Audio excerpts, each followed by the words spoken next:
Today we continue in our conversation addressing a subject. It's a follow-up of some things we have discussed before, but I want to begin by establishing the authority of our discussion from a passage of scripture in the book of 1 Timothy chapter number 6, just reading 6 to 10. In this scripture it says, godliness with contentment is great gain.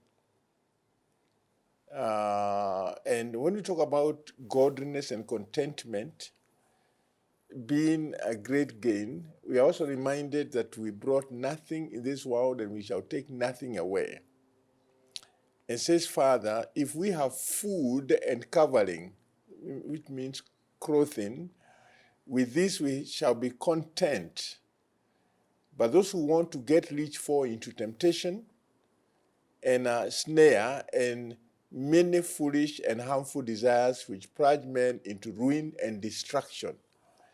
I want to submit to those that follow this conversation that if you do not understand the place of contentment in your life, you will continue to be the kind of person who chases after the wind. Because there's nothing that can fully satisfy. There's no, how somebody says that I think I have enough money. I have been impressed and I've been following some of the writings of a gentleman who is so respected and who is so wealthy, Mr. Buffett of the United States of America, Warren Buffett. And this man, even if he has made a lot of money, he's worth so many $1 million, if not billions, but he has lived in the same house since the 1950s. He has been driving a Cadillac, a vehicle which is considered old version, but it's very interesting that he does observe that the things that destroy people are things that are of trying to maybe impress other people. But I want to submit here, as we talk about contentment, not many people are very, very interested to know about the car you are driving or the house you live in or how much the watch you are wearing costs. Those things are really, really not in the thinking of the many, many people who see you. But if you want to live a life that can give you a sense of fulfillment and purpose, live a life where you don't only think about your interest, but the interest of others. And that is what is in the foundation of a man who is a leader with a servant's heart, what we define for servant leadership. Just think about this scripture again. But those who want to get rich fall into temptations and a snare. They fall into temptation and a snare. And I can dare say, and this goes everywhere across the globe, that one of the drivers of corruption is the love of money and is the greed that comes because of wanting to be somebody who has so much, maybe as if you're competing with other people about anything. But according to the scripture we are looking at today says that those that want to get rich fall into the temptation as a snare. And a snare is a trap, and many foolish and harmful desires, which plunge men into ruin and destruction. And that is what follows the aspect that the love of money is the root of all evil. It reminds me of a gentleman who I had great admiration for, and he is gone for his eternal reward. This Dr. Gershon Mwiti. And the last of the recording I did with him in my interactive programs, he was presenting to me about the situation of our situation as a country, and this is not just significant to Kenya, it could be anywhere in the world, regarding those who are in the political world. And he says one of the greatest undoing that we have is that many, many people who are within the political scene are not philosophical leaders. They have not studied the principles of leadership, which informs that leadership is not about self, it's about others.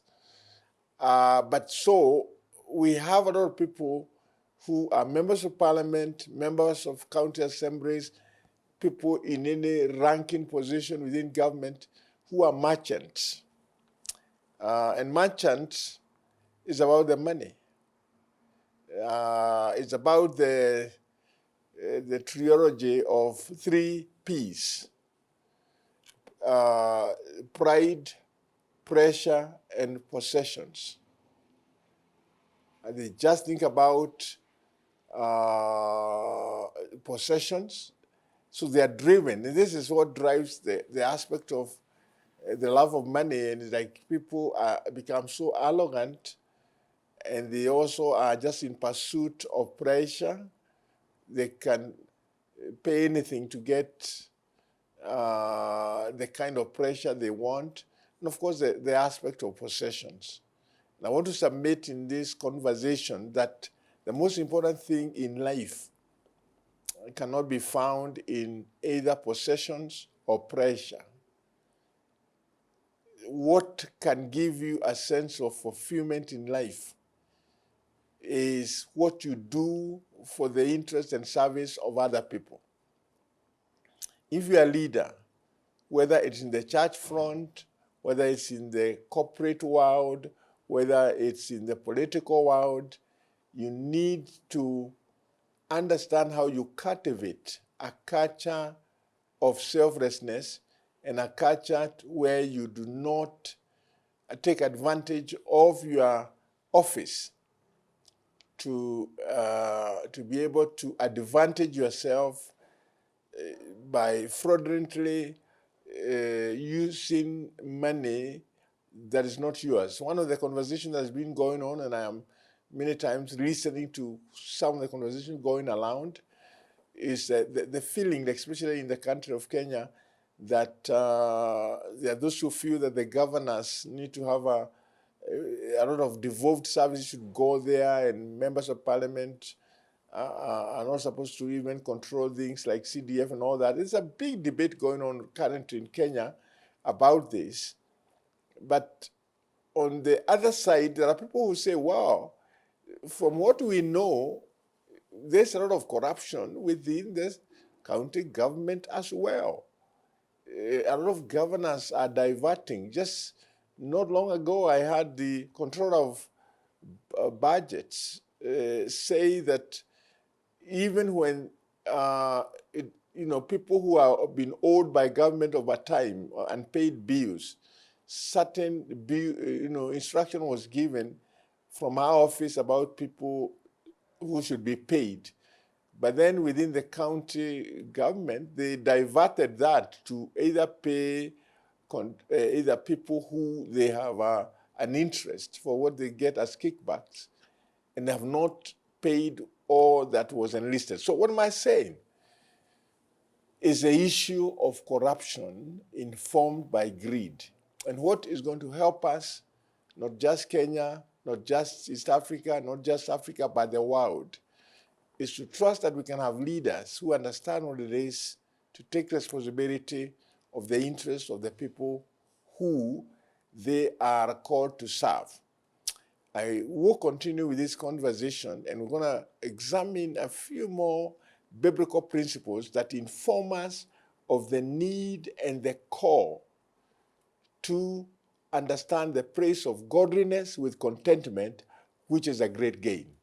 The Lord bless you. Please follow this conversation. Thank you.